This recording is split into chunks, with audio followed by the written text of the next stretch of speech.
another episode of Lost in the Farmer's Market, Season 5, where today we're looking at this fleeting beauty here. This plant's scientific name is Hyacinthoides hispanica, or better known as Wood Hyacinth. It is in the Liliaceae family, and the word hyacinth is from the ancient Greek word, warning, I'm going to mangle this, hyacinthos. The oides part means likeness, or similar to, and it is like the big, chunky, aromatic hyacinths that you'd normally think of as hyacinths, as is the grape hyacinth, which is commonly referred to, which has the scientific name muscari, which refers to its shape and color. This is not quite the same. This is closer to the other one. But anyway, this plant is native to Spain, Portugal, and Northwest Africa. It is hardy in USA zones 3A through 8B. Its soil pH preference is 6 to 8, and its exposure is dappled sun to full sun, which is quite a range.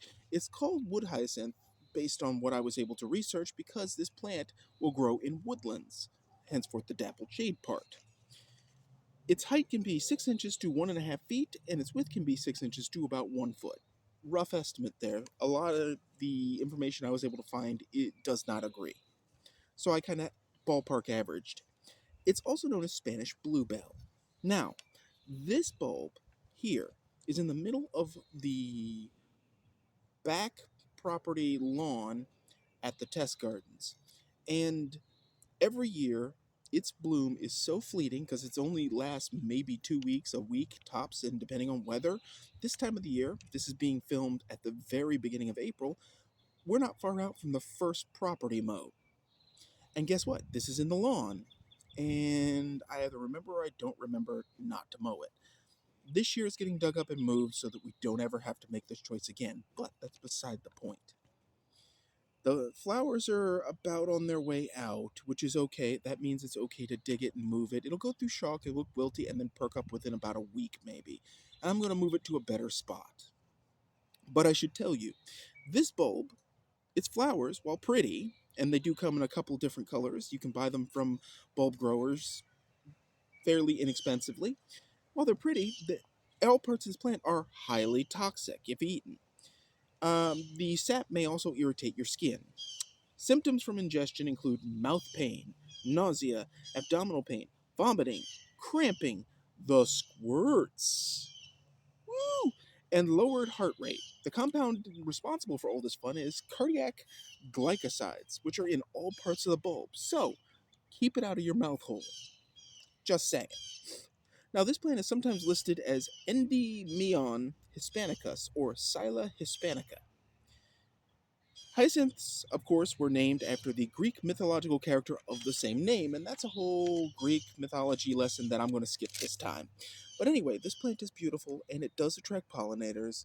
While you can't eat it, it is still something nice to have, and it is also one of the harbingers of spring, because it is one of the earlier blooming plants, and it blooms reliably. It's out here in the lawn.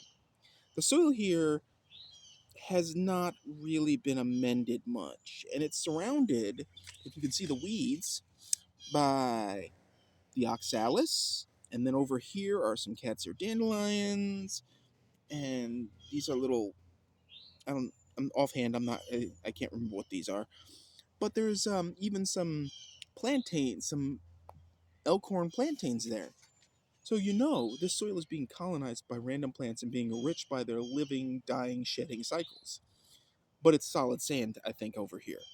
So, that tells you what it can survive. Now, I didn't plant this. It just started emerging, which suggests to me that at some point this was a garden, this area was a garden, and then it got turned over, or perhaps at some point some critter just stole this out of someone's garden, decided it didn't taste good, and dumped it, and it took root. You never know. That's the beauty of gardening, folks. So, if you have any thoughts on wood hyacinth, please put them in the comments. If you have any wood hyacinths or would like to recommend a exceptionally fabulous color, let me know. The Forge blog is continuing as always. You can hit that up. There's a link in the description of this particular video. And again, please subscribe. Help us grow the channel. We're trying to get that 500 number. So, as always, folks, keep them growing and stay tuned for the next one.